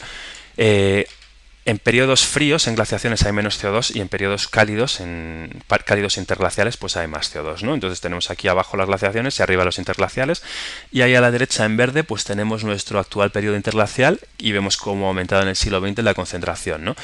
Si uno calcula cómo estaba al principio, que estaba en torno a 280, ahora está en torno a 380, pues son 100 lo que ha aumentado. Si divides 100 entre la concentración inicial, que era 280, pues te da que el aumento ha sido del CO2 de un 35%. ¿Cómo entonces los escépticos obtienen este ridículo aumento del CO2? Pues nada, esto salió por ejemplo otra vez en la página web de Antonio Uriarte, y lo que hace es comparar estos 100 de aumento de CO2 no con la concentración inicial de CO2, sino con absolutamente todos los gases que haya en la atmósfera, ¿no? Sabemos que lo que más abunda en la atmósfera es el nitrógeno y el oxígeno, que no son gases de efecto invernadero ni tienen nada que ver con el clima, pero bueno, oye, sirve para hacer parecer que el CO2 ha aumentado muy poquito, ¿no? Por esa regla de 3, pues uno puede comparar el aumento de CO2 con todos los átomos del universo o con todos los átomos que componen la piedra, si el objetivo es que parezca que ha aumentado poco, ¿no? El caso es que el CO2, pues sí, hay muy poco en la atmósfera y sin embargo tiene un efecto en el clima muy importante. Entonces lo que importa es cuánto varía el CO2 con respecto a su concentración inicial de CO2, no con respecto a cosas que no tienen absolutamente nada que ver con el clima, ¿no? Es una comparación ridícula, además de inexacta, porque eso realmente no es, como dice ahí, una subida del 0,007%. Pero bueno, vamos a dejar los detalles técnicos. Entonces, dentro de este tema de atribuir el calentamiento a una causa, ¿no? al efecto invernadero, pues un argumento quizá más realista, no tan ridículo, es el favorito de los escépticos, que es atribuir el calentamiento a la actividad solar. Y en este sentido, pues hay un documental que fue muy famoso, que es El Gran Timo del Calentamiento Global, The Great Global Warming Swindle, que mostraba este gráfico tan impactante, ¿no? En rojo está la actividad solar y en azul las temperaturas. Entonces se ve que hay una correlación y ya está. Por tanto, el calentamiento está causado por el sol, ¿no? Bueno, en primer lugar, pues esto es un poco un enfoque ridículo, ¿no? Uno tiene que dar una explicación física, una explicación teórica. No puede simplemente inflar un gráfico y si más o menos cuadran, pues pues entonces decir que la causa es esa. ¿Por qué? Porque lo has inflado artificialmente, ¿no? Físicamente lo cierto es que el aumento de actividad solar de principios de siglo ni siquiera es capaz de explicar por sí solo el calentamiento de principios de siglo, ¿no? O sea, necesita una contribución del efecto invernadero. Pero bueno, dejando de lado también que este gráfico estaba desactualizado. Bueno, este documental fue muy polémico y entonces una televisión australiana se puso a investigar este tema, el documental, y una de las cosas que le llamó de la atención de este gráfico es cómo un documental que se había rodado en 2007, por qué la actividad solar finalizaba a finales de los 70 y las temperaturas finalizaban a mediados de los 80. Entonces se puso a investigar y a preguntar a científicos y lo que hizo fue continuar este gráfico, ¿no? Y lo que encontró es que si continuaba este gráfico, lo que pasaba era básicamente esto, ¿no? Desde entonces, desde donde habían cortado, había una ruptura absoluta de la correlación, ¿no? Entonces, bueno, ya podemos imaginarnos por qué este documental escéptico solo mostraba hasta ahí, ¿no? Y esto es un problema que tiene cualquier teoría que pretenda cuestionar, que pretenda atribuir al Sol el calentamiento, sobre todo el calentamiento reciente, ¿no? Y es que desde mediados de siglo pues no hay ninguna tendencia en la actividad solar. Este es el gráfico que ha hecho una televisión australiana, pero he traído aquí otros dos gráficos de observatorios astronómicos para que veamos que básicamente lo mismo, ¿no? Este es del Max Planck Institute, en azul las temperaturas y en rojo pues vemos que desde mediados de siglo no hay ninguna tendencia a la actividad solar por mucho que la infles. De hecho, en este suavizado pues vemos que incluso las temperaturas aumentan antes que la actividad solar a principios de siglo. Y luego este otro gráfico de un observatorio astronómico suizo, el PMOED, que bueno, invirtiendo los colores, en este caso la temperatura está en rojo y en azul pues vemos la actividad solar igual, ¿no? Desde los años 50 aproximadamente pues no hay ninguna tendencia, mientras que es cuando se ha producido el calentamiento más importante. Así que difícilmente puede explicarlo el Sol. Entonces ya habríamos visto la primera parte de la atribución del calentamiento, ¿no? Que es que cómo sabemos que está causado por el aumento del efecto invernadero. Ahora nos queda saber cómo ese aumento de gases de efecto invernadero sabemos que lo hemos producido nosotros, ¿no? Y vamos a centrarnos fundamentalmente en el CO2, pues porque es el gas al final que más importante, o sea, el que más ha calentado, es el que más importante va a seguir siendo y es el que más permanece en la atmósfera, ¿no? El que tiene un periodo de duración de siglos. Entonces, bueno, vamos a mencionar como ejemplo el CO2 y lo primero que conviene saber en este sentido es que existe un ciclo natural del carbono en el que se intercambia carbono, a los efectos que nos interesan CO2, porque nos interesa la atmósfera, se intercambia CO2 entre tres reservas, ¿no? La reserva atmosférica, la reserva oceánica y la reserva terrestre, ¿no? Entonces, bueno, esto les da mucho juego a los negacionistas porque dicen, ya está, pues si hay estos intercambios naturales, ¿cómo sabemos que ese CO2, ese aumento de CO2 procede de la actividad humana, ¿no? No hace falta saberse estos numeritos ni nada. Bueno, como siempre tenemos una serie de evidencias indirectas y una evidencia principal. Esta vez lo voy a hacer al revés. Voy a empezar por la indirecta y luego más adelante, al ver uno de los argumentos escépticos, pues veremos la principal, ¿no? Una de las evidencias de que este aumento de gases no es natural, bueno, es básicamente pues que estos gases venían estando estables durante todo este periodo cálido interglacial justo hasta que nosotros empezamos a emitir ingentes cantidades de esos gases de efecto invernadero, ¿no? Que es la parte que sale aquí abajo en azul y rojo. Lo que hay es una correlación, ¿no? O sea, todo venía estando estable y de pronto pues aumenta cuando nosotros los emitimos, una correlación temporal. Otra de las evidencias indirectas es la velocidad del cambio, ¿no? Hemos visto que había menos CO2 en periodos fríos, en glaciaciones, y más CO2 en periodos interglaciales. Entonces aquí tenemos en este gráfico el paso de la última glaciación al actual periodo interglacial, en el que podemos observar que el aumento actual del CO2 se está produciendo 100 veces más rápido de lo que se produce de manera natural. Entonces es una velocidad de aumento pues que no es natural tampoco, ¿no? Y por último, así otra evidencia importante es la huella isotópica del CO2, ¿no? Los combustibles fósiles pues fueron plantas hace millones de años y las plantas tienen una preferencia por los isótopos ligeros de carbono, por el carbono 12 en vez del carbono 13. Entonces, cuando uno quema combustibles fósiles, pues cabe esperar que aumente el ratio, ¿no? De carbono 13 con respecto al carbono 12 en la atmósfera. Eso es precisamente lo que estamos observando y encima lo que estamos observando es que la evolución de esta ratio carbono 13-carbono 12 está guardando una correlación con las emisiones que hacemos nosotros, con cómo varían nuestras emisiones de gases de efecto invernadero. En definitiva, se dice que es una huella isotópica de que el aumento de CO2 procede de los combustibles fósiles. Entonces, bueno, en este sentido de que el aumento de CO2 es humano, Pues uno de los argumentos que se leen mucho por internet es que los volcanes emiten mucho más CO2 que el ser humano. Esto simple y llanamente pues es mentira, ¿no? De hecho, si uno compara mira la correlación, ¿no? Entre la actividad volcánica y la concentración de CO2, pues ve que no hay ningún efecto, ¿no? En rojo tenemos la concentración de CO2 y en azul la actividad volcánica de la segunda mitad del siglo XX. Hubo 3 erupciones volcánicas importantes, de estas que llegan a inyectar aerosoles en la estratosfera y producen un enfriamiento durante un par de años, porque dan como sombra, ¿no? Que es aumentar el albedo. Y vemos que en la concentración de CO2 pues no hay absolutamente ningún efecto. Bueno, esto es porque si cualquiera que se vaya a un servicio geológico importante como el de Estados Unidos, como el de Inglaterra, pues puede comprobar que las estimaciones son que el ser humano emite unas 100 veces más CO2 que todos los volcanes del planeta juntos, ¿no? Es una contribución muy pequeña comparada con la nuestra. Pero da igual, bueno, los escépticos en un momento dado pues se dan cuenta de que no hace falta mentir y uno puede decir cosas que sean verdad, ¿no? Por ejemplo, que la naturaleza, sin necesidad de especificar, emite mucho más CO2 que el ser humano. Y esto pues es cierto, efectivamente la naturaleza emite mucho más CO2. Pero el tema es que mientras que el ser humano solo emite, la naturaleza emite y absorbe. Emite y también se lleva. Entonces lo que importa al final es cuál es el balance neto, ¿no? Y entonces, si uno recuerda el gráfico de la evolución de los gases de invernadero y ve que los gases de efecto invernadero estaban en equilibrio, bueno, vamos a hacerlo mejor con un gráfico, con un diagrama de bañera, quizás se pueda explicar mejor, ¿no?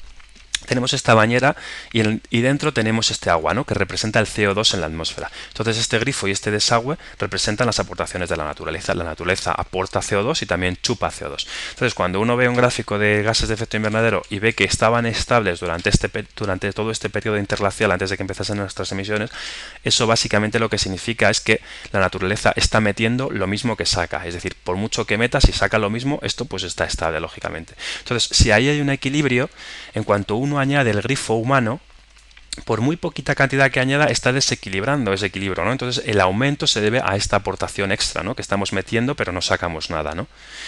Entonces al final esto es muy fácil de concretar en números porque es una ecuación con 3 incógnitas en definitiva, ¿no? Lo que varía aquí la bañera, lo que varía el agua, tiene que ser igual a la aportación de la naturaleza, que es el grifo y desagüe iniciales que estaban a la derecha, más la aportación humana, que es el grifo que hemos añadido a la izquierda, ¿no?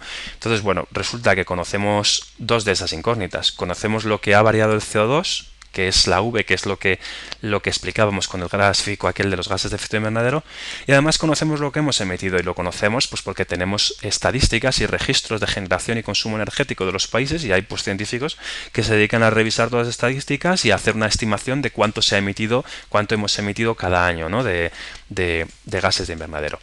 Entonces al final lo que uno descubre analizando esto es que estamos emitiendo el doble de lo que realmente aumenta en la atmósfera. Eso significa que el otro contribuyente, que es básicamente la naturaleza, en neto, está absorbiendo esa parte que hemos emitido y que ya no se encuentra en la atmósfera, ¿no? En definitiva, si uno despeja esa ecuación, pues lo que obtiene es que si yo meto 30 de agua aquí en la bañera y en vez de aumentar 30 aumenta solo 16, pues los 14 que faltan por narices es que la naturaleza está sacando 14 más de lo que esté metiendo. Independientemente de cuánto meta o cuánto saque, el efecto neto es que se está llevando aquello que nosotros metemos y que ya no queda en la atmósfera, ¿no?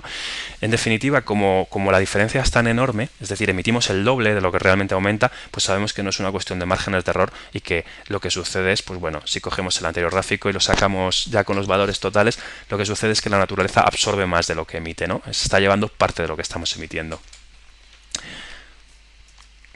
Y luego, bueno, para cerrar este tema de la atribución del calentamiento a sus causas, uno de los argumentos también que se ven mucho por internet es eso de que el clima cambia de manera natural. ¡Wow! Sorpresa, ¿no? En primer lugar, creo que lo que pretenden insinuar con esto es que los que divulgamos sobre el tema del cambio climático pretendemos negar que el clima cambie de manera natural, no todo lo contrario. Nosotros decimos que el clima cambia por unas causas físicas y que al clima le da igual que el origen sea natural, sea antropogénico, sea humano o sea lo que sea, ¿no? O sea, al final se trata de entender qué es lo que produce estas causas, ¿no? Y lo que sucede básicamente es que es una falacia porque, bueno, el hecho de que el clima cambie de manera natural pues no significa que no pueda cambiar lógicamente por origen antropogénico, ¿no? Y de hecho, pues un ejemplo muy claro son los incendios forestales. También se producen incendios forestales de manera natural, pero eso de ninguna manera te impide saber si la ha causado un ser humano, ¿no? Si hay suficientes evidencias que apuntan a un pirómano, pues tú le puedes condenar sin necesidad, aunque no hayas estado ahí viéndole físicamente, ¿no? Porque tienes evidencias apuntando a que ha sido él, y tampoco necesitas ir uno por el resto de la humanidad demostrando que todos y cada uno de ellos son inocentes, ¿no? Porque tienes evidencias que demuestran que él ha sido el culpable. De hecho, este argumento me parece un ejemplo de la inconsistencia y de la incongruencia, ¿no?, del movimiento negacionista, ¿no? Porque siempre que les hablas del clima reciente, del clima actual, ellos te presentan el clima como absolutamente estable, da igual que metas toneladas de CO2, que lo aumentes un 35%, porque hay feedbacks negativos, hay retroalimentaciones negativas que mantienen el clima súper estable, porque así es la naturaleza de guay.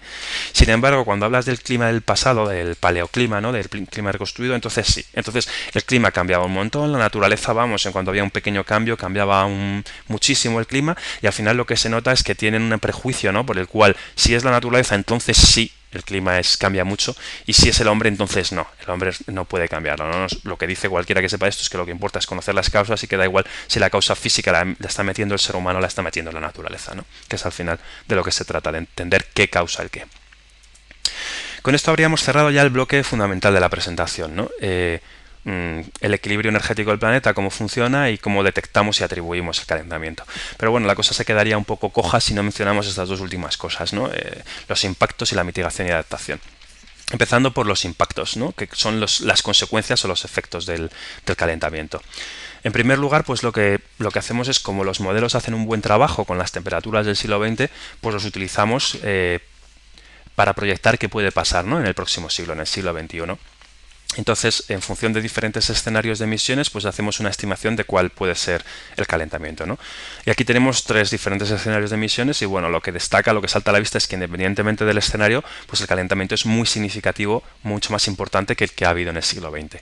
De hecho, si comparamos las proyecciones del siglo XXI con el palo de hockey, con las temperaturas de los últimos 1000 años, pues bueno, vemos igual que hay un calentamiento muy importante, ¿no? Desde el punto de vista climático, el clima a nivel agregado, a nivel de media, no cambia tanto, y entonces un calentamiento que nos parecía poco porque era de décimas de grado, pues es un calentamiento, es un cambio en el clima muy importante. Como decíamos, el paso de una glaciación a un interglacial es en temperatura media es de unos 5 o 6 grados, ¿no? Estas son las proyecciones del IPCC de 2001, pero bueno, las de 2007 son muy similares, o sea que nos valen para representarlas. Entonces, bueno, ya visto las proyecciones del calentamiento, pues podemos hablar de otras proyecciones, ¿no?, de cambios asociados en el clima, ¿no? Y esto, en este momento ya es cuando dejamos de hablar estrictamente de calentamiento global y pasamos a hablar de cambio climático. Es decir, la temperatura no es una variable aislada, estanco, que cambia la temperatura y ya no cambia absolutamente nada más en el sistema climático, ¿no? La temperatura es la macromagnitud climática por excelencia, y bueno, cuando uno quiere describir la temperatura de una zona o de un tiempo, de otra región o de otro tiempo, pues lo primero que describe es la temperatura, ¿no?, porque es un factor que determina otros elementos relacionados con la temperatura y relacionados con la precipitación, fundamentalmente, con cambios en la precipitación. Entonces, como digo, aquí se amplía el foco, y menciono esto porque, bueno, he visto aquí arriba a la derecha, con el número 12, he visto mencionado por internet como una especie de argumento escéptico eso de que el cambio climático, que antes era el calentamiento global y ahora es cambio climático, ¿no? Al principio yo no entendía este argumento, me parecía algo absurdo, ¿no?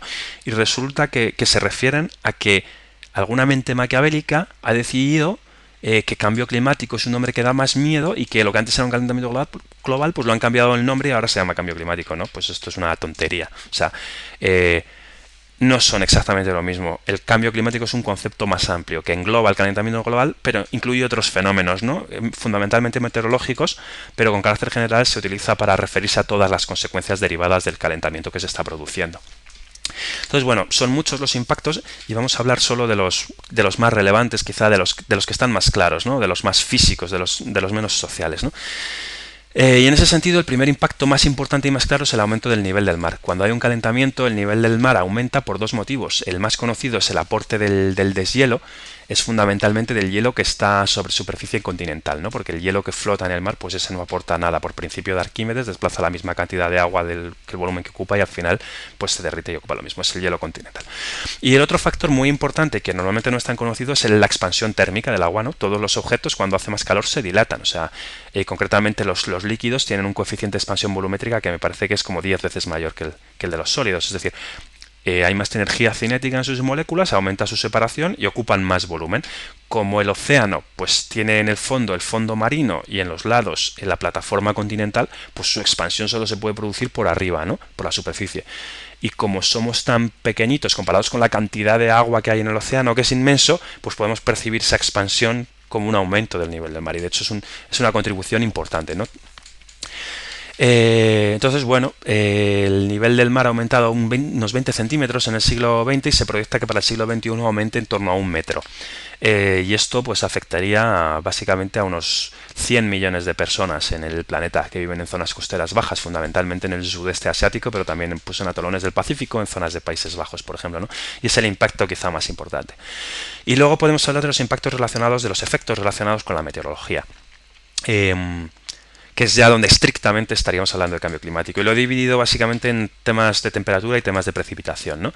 En cuanto a temperatura, pues en un mundo más cálido, las olas de calor pues son más calurosas, más duraderas y más frecuentes.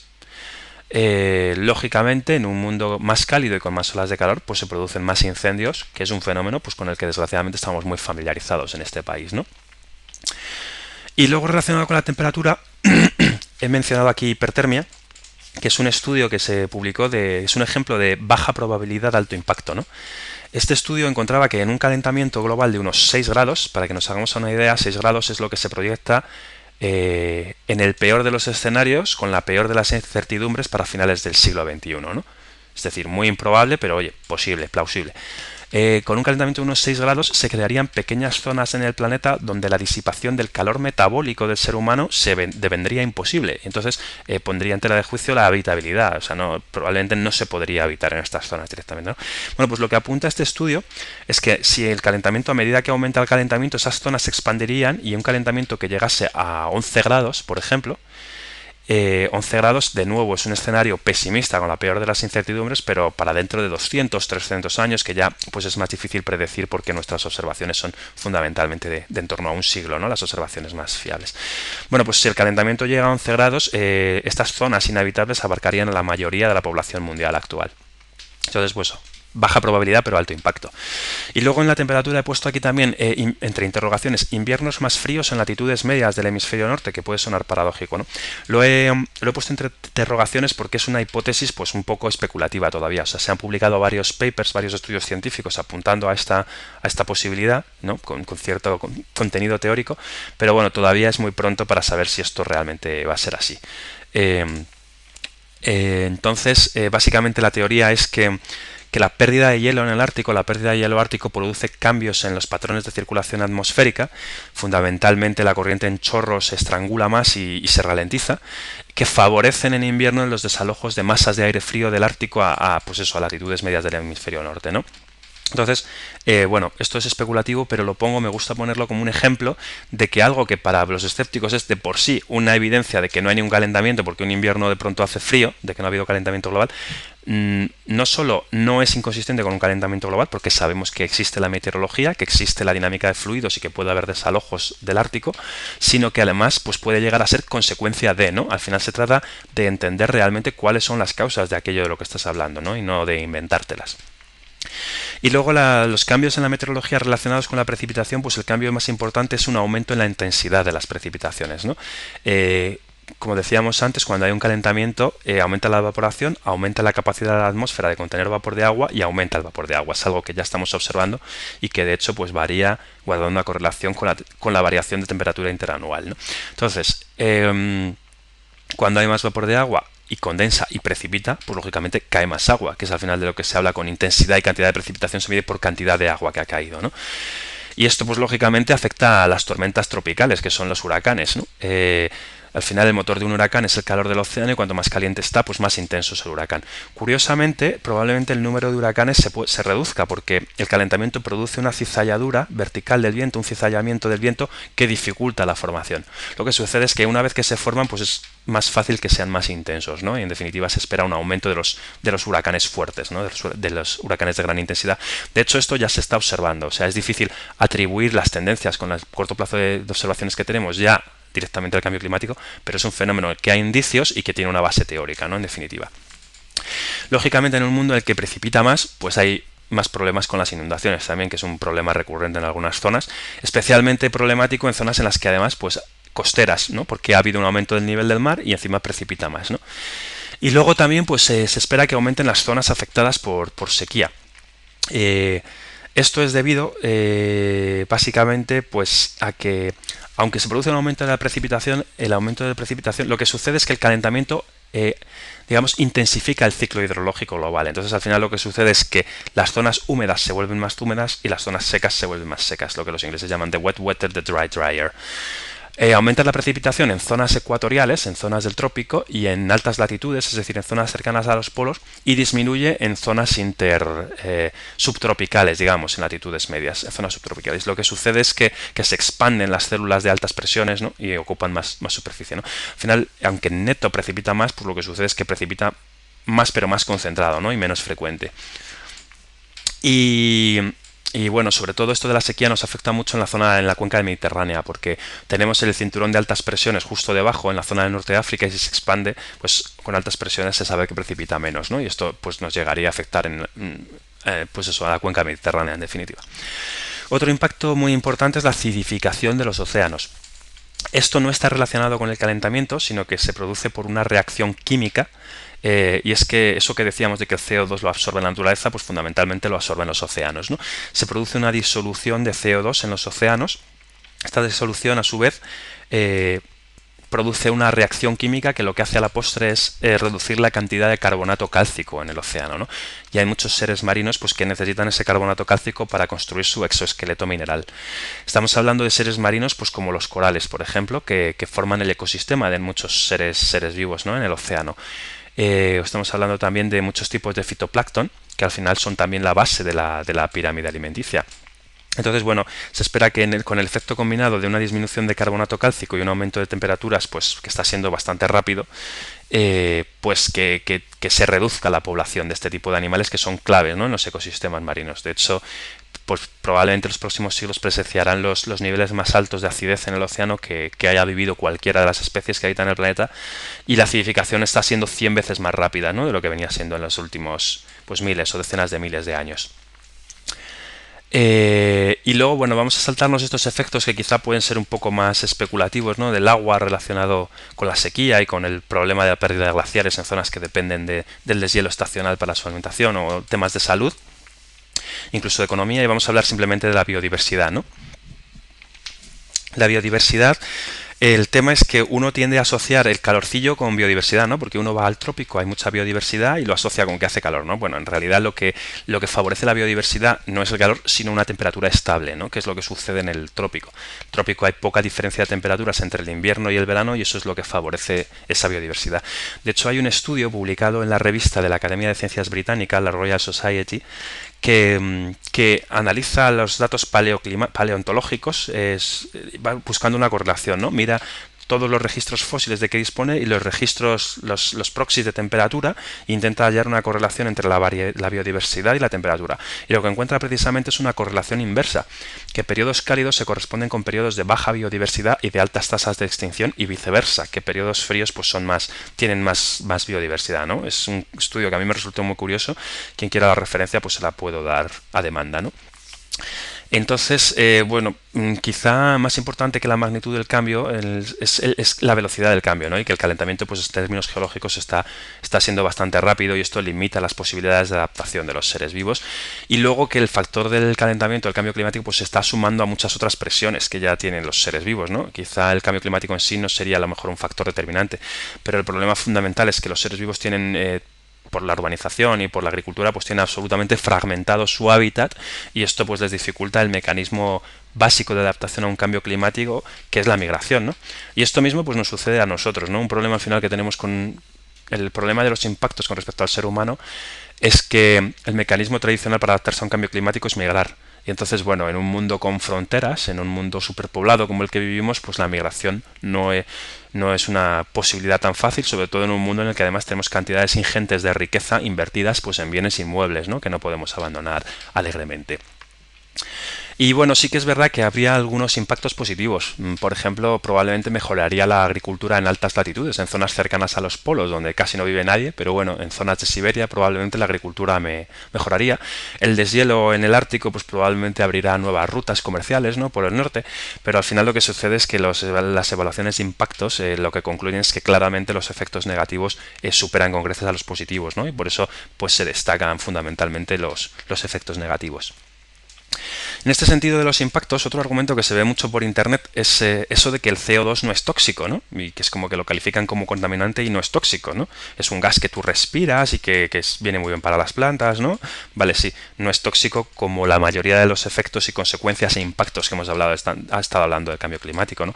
Al final lo que sucede es que una cosa te puede causar un daño independientemente de que sea tóxica, ¿no? Es decir, de que te la tengas que comer. Al final lo que sucede es que todas las legislaciones medioambientales califican a los contaminantes no en función de si te lo tienes que comer para que te cause un daño, sino en función de si son capaces de causarte un daño pues a partir de determinada dosis o a partir de determinadas concentraciones, ¿no? Y eso mismo sucede con los gases de efecto invernadero. A partir de determinadas concentraciones se considera pues que son contaminantes porque causan daño. Es igual que la radiación, ¿no? La radiación te puede causar un daño sin necesidad de que te la comas, no es tóxica en sí misma y se llama contaminante igual. Y ya cerraríamos la presentación con qué es lo que se puede hacer, ¿no? Que es la siguiente pregunta lógica. Al final es importante saber este esquema, ¿no? Cuando uno oye un argumento, lo importante de este esquema es saber dónde se ubica, saber si estamos hablando de cómo se determina la temperatura del planeta, del clima, si estamos hablando de que ha habido un calentamiento o no, de la detección, o si ya estamos hablando, dando por sentado que hay un calentamiento, pero estamos hablando de qué lo ha causado, ¿no? Que es la atribución. Si estamos intentando relacionarlo con el efecto invernadero o el efecto invernadero con la actividad humana, o si estamos hablando ya de impactos, ¿no? De las consecuencias del cambio climático, o si estamos hablando de qué es lo que hay que hacer, ¿no? Muchas veces se mezclan estas discusiones y es el problema de este tema, ¿no? De tener una discusión constructiva.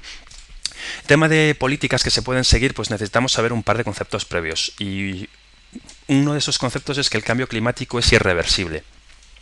Esto significa que se puede detener el cambio climático, pero no se puede volver atrás una vez que se ha detenido. O sea, te quedas como estabas, ¿no? Esto es muy importante de cara a las políticas porque al final lo que supone es que tú no puedes esperar a ver los impactos para tomar las decisiones porque no hay vuelta atrás. Es decir, las medidas las tienes que tomar con antelación ya independientemente de que sean medidas difíciles y que requieran mucho tiempo de implementar. Aparte, esas medidas no van a tener el efecto de llevarte atrás en el tiempo a un clima anterior, simplemente van a tener el efecto de mantener el clima como estés en ese momento, ¿no? Entonces, bueno, traigo un par de gráficas ilustrando esto de que es irreversible. Esta es de un informe del gobierno australiano. Aquí en la línea gris muestra las emisiones de CO2, ¿no? Lo que hacen es artificialmente reducir las emisiones drásticamente, un 70%, ¿no? Mantenerlas bajas de modo que la concentración atmosférica, la concentración de CO2, pues se estabilice, ¿no? Y se mantenga en las concentraciones, no sé cuáles exactamente. El caso es que lo que sucede entonces es que la temperatura continúa aumentando durante un par de décadas aproximadamente por la inercia térmica del sistema, es decir, hasta que se recupera el balance energético, digamos, ¿no? Y se estabiliza y no desciende en un periodo de aproximadamente 1000 años, ¿no? Y en azul pues nos saca el nivel del mar. El nivel del mar, la línea continua en azul sería la parte que aporta la expansión térmica, eso de que ocupa más volumen el agua cuando está más caliente, ¿no? Que tiene una continuidad durante siglos a milenios. Y en línea punteada en azul pues sería la inercia relacionada con el deshielo, ¿no? Que tiene muchísima más inercia y dura durante varios milenios, ¿no? Me gusta más en realidad este otro gráfico de la Academia de Ciencias de Estados Unidos, en el que, bueno, ilustra básicamente lo mismo, ¿no? Esto de que el cambio climático es irreversible. En el gráfico de arriba se muestra una gráfica de la concentración atmosférica de CO2 en diferentes escenarios, ¿no? Lo que se hace es en cada uno de esos puntos marcados con 450, 550, 650, que es la concentración atmosférica, eliminar por completo nuestras emisiones a cero, o sea, eliminarlas por completo. Entonces lo que sucede en cada uno de esos escenarios es que en los primeros años, las primeras décadas, pues se reduce la concentración un poco de CO2, pero luego, bueno, pues ya se ralentiza, llega un momento en que se estabiliza y no se produce un descenso realmente significativo, pues al menos en un milenio, ¿no? Esto se debe, se produce un descenso inicial porque recordemos que la naturaleza absorbía parte de lo que emitíamos, fundamentalmente de los océanos, pero llega un momento en que satura, ¿no? O sea, llega un momento en el que se alcanza un nuevo equilibrio y se estabiliza en una nueva concentración. En definitiva, la absorción se reduce. Entonces, en el gráfico central lo que nos muestran es cómo evolucionan las temperaturas y lo que sucede es básicamente que se quedan planas, ¿no? O sea, al final, aunque reduzcas completamente las emisiones, no se produce un descenso significativo de temperaturas ni en 1000 años aproximadamente. Esto se debe a pesar de que disminuye inicialmente la concentración de CO2, pues se debe a que los océanos reducen también su absorción de calor, ¿no? O sea, al final, mientras se recupera el balance energético, ya el calor no penetra tanto en los océanos y se queda en superficie. Y luego en el gráfico de abajo pues nos muestran la evolución en cada uno de esos escenarios en que se reduce las emisiones a cero, la evolución del nivel del mar, pero considerando únicamente la parte de expansión térmica, es decir, eso de que ocupa más volumen porque está más caliente, es decir, sin considerar el aporte del hielo, ¿no? Al final, pues hay una inercia muy grande en el sistema climático. Y el otro concepto que necesitamos saber a efectos de ver qué hacemos, aparte de saber que el cambio climático es irreversible, es la parte económica, ¿no? Y al final lo que sucede es que si uno va a las revistas de economía y mira los estudios que han analizado este tema, pues prácticamente todos, la mayoría concluyen que los daños o los costes de la inacción, es decir, de no tomar medidas, superan con creces a los costes de tomar medidas, ¿no? Están en rojo y en naranja, incluyendo los costes de tomar medidas y los daños que pueda haber, ¿no? Este es de un estudio alemán y de una publicación, pero bueno, quizá el más relevante a estos efectos de estimación de costes económicos es el informe Stern, Stern, que encargó el gobierno británico, ¿no? Sobre este mismo tema, su departamento del Tesoro, ¿no? Es un informe de más de 400 páginas, muy completo y el más exhaustivo, y que bueno, llega a esta misma conclusión que llegan prácticamente todos los estudios sobre el tema, ¿no? Y es que económicamente es rentable, en definitiva, mitigar el cambio climático. Y entonces ya entraríamos en las concretas políticas que se pueden seguir, y lo que vamos a hacer es categorizarlas un poquito, ver cuál es la estructura, ¿no? La categoría fundamental es que hay políticas de mitigación y políticas de adaptación. Digamos que la mitigación sería intentar reducir la influencia en el clima, intentar reducir el cambio climático que sea menor, digamos, y la adaptación sería adaptarse al cambio climático que realmente va a suceder, ¿no? No son políticas excluyentes, al revés, son políticas cumulativas, es decir, se trata de una estrategia combinada en la que en general se intentan tomar medidas de los dos tipos, porque puedes mitigar, pero cambio climático va a haber.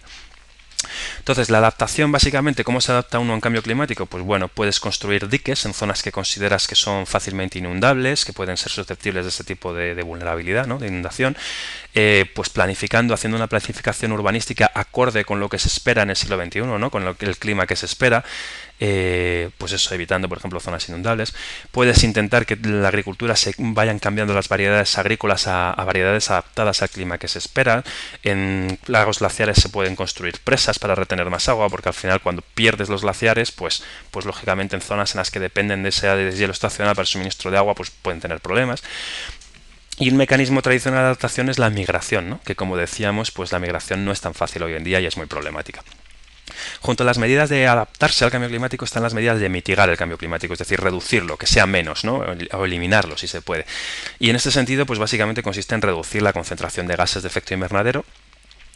Se ha planteado una alternativa de mitigación que sería la geoingeniería, pero vamos, no es una alternativa que se haya planteado seriamente, ¿no? Al final la geoingeniería es la idea del científico chiflado, de estamos influyendo en el clima, lo que podemos hacer es, en vez de reducir nuestra influencia en el clima, aumentar más nuestra influencia en el clima, pero de modo que nuestro impacto en ese balance energético sea de signo contrario. Es decir, si estamos teniendo un impacto en el flujo energético de energía que entra y sale de aumentar la energía, pues intentamos tener un efecto de que disminuya. ¿Cómo?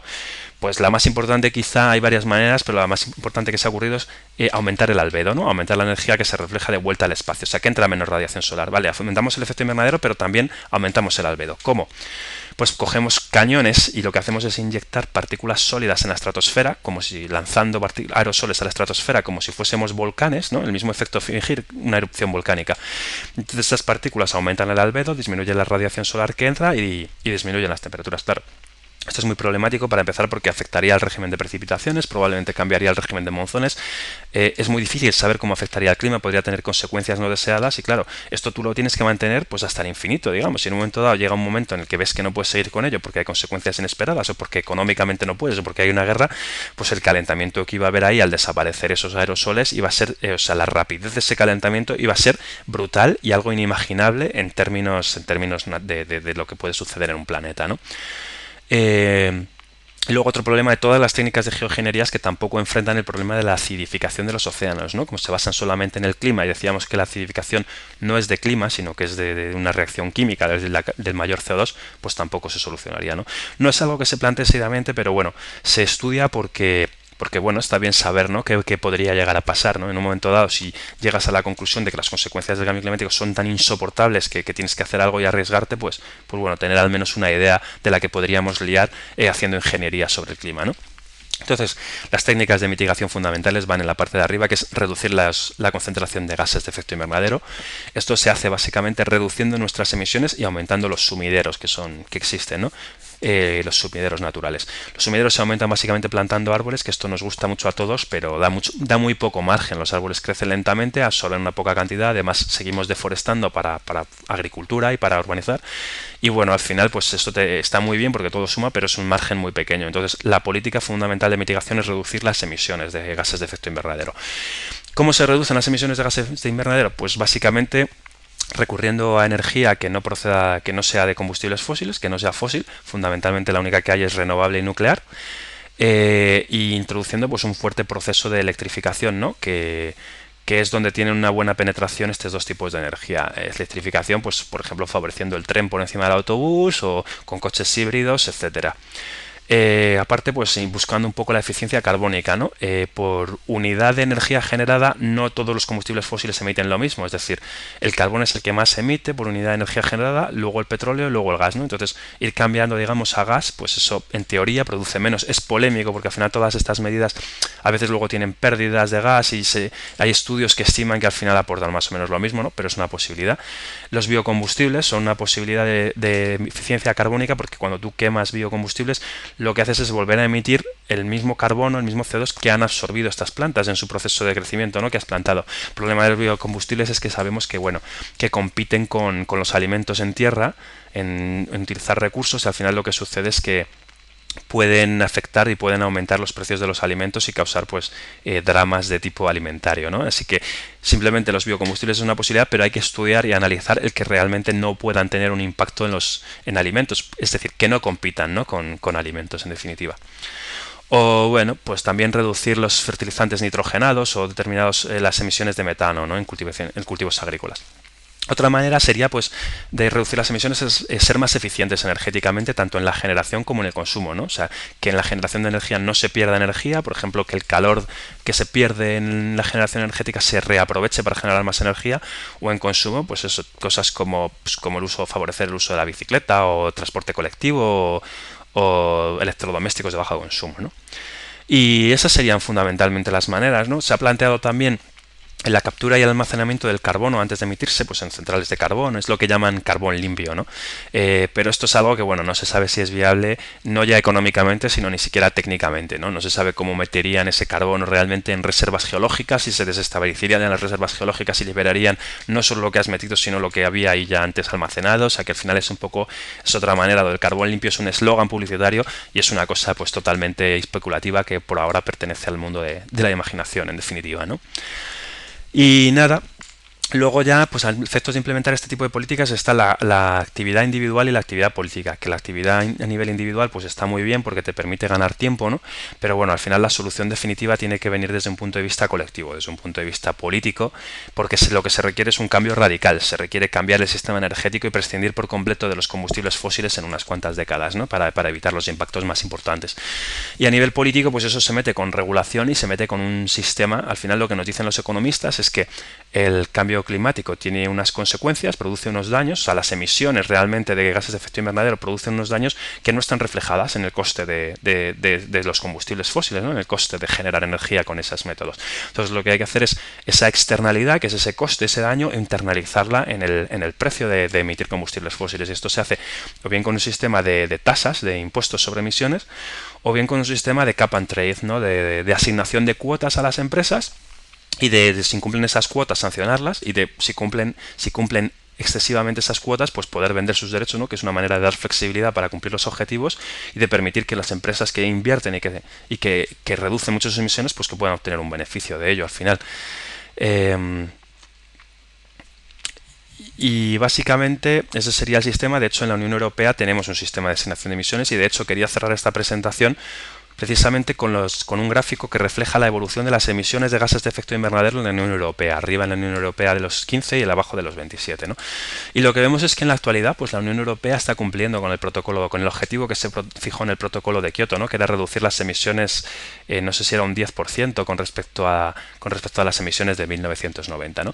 Es cierto que en los últimos años pues la crisis ha influido, ¿no? Se ha reducido, pero bueno, vemos que hay una ligera tendencia de enfriamiento a largo plazo previa a la crisis, que fue en 2008.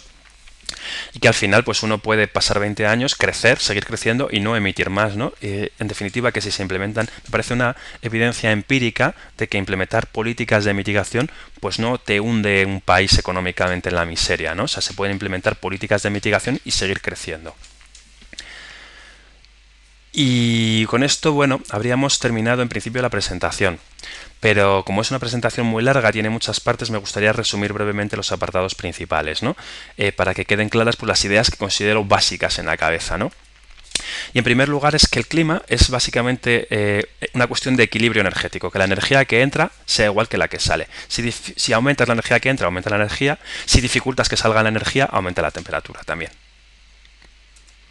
En segundo lugar, sabemos que ha habido un calentamiento porque lo hemos detectado, lo hemos medido directamente con diferentes instrumentos de medida, estaciones meteorológicas, babosondas, satélites, y luego porque hay una multitud muy heterogénea de evidencias indirectas en nuestro entorno, ¿no? Muy variadas y que apuntan todas a un calentamiento. ¿Sabemos qué ha causado ese calentamiento? ¿Qué ha sido el aumento de los gases de efecto invernadero? Bueno, pues porque miramos cómo han variado todos los elementos que afectan a ese equilibrio energético y estimamos cuál ha sido el impacto de cada uno en ese equilibrio energético, comprobamos que eso luego, la suma de esos factores reproduce correctamente las temperaturas y luego pues como vemos aquí en la huella dactilar de abajo teníamos una serie de patrones propios del efecto invernadero, ¿no? Aquello de que se calentaban más las noches, se calentaban más los inviernos, en el Ártico, o sea, patrones que son propios del efecto invernadero e inconsistentes con otros elementos, ¿no? El efecto invernadero, que tenemos ahí la evolución de los gases de efecto invernadero, sabemos que se debe a nosotros, que hemos aumentado nosotros fundamentalmente la cantidad de CO2, que es el gas más importante, pues básicamente porque el CO2 está aumentando la mitad de lo que nosotros le estamos metiendo. Entonces, en neto la naturaleza por narices se está llevando esa parte, o sea, está sacando esa cantidad más de lo que está metiendo. Se trata de despejar una ecuación de tres incógnitas. Y en cuanto a impactos, pues es ya cuando empezamos a hablar ya de cambio climático, ¿no? Que es un concepto algo más amplio que calentamiento global, que es al referirnos a las consecuencias del cambio climático.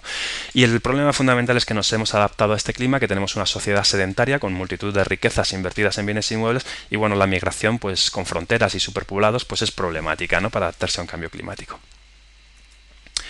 Y en cuanto a políticas, pues existen dos tipos de políticas cumulativas, no excluyentes, que son adaptarse al cambio climático y mitigar el cambio climático. Y mitigar básicamente consiste en reducir las emisiones de gases de efecto invernadero. Y con esto habríamos finalizado con la presentación. Muchas gracias por su atención.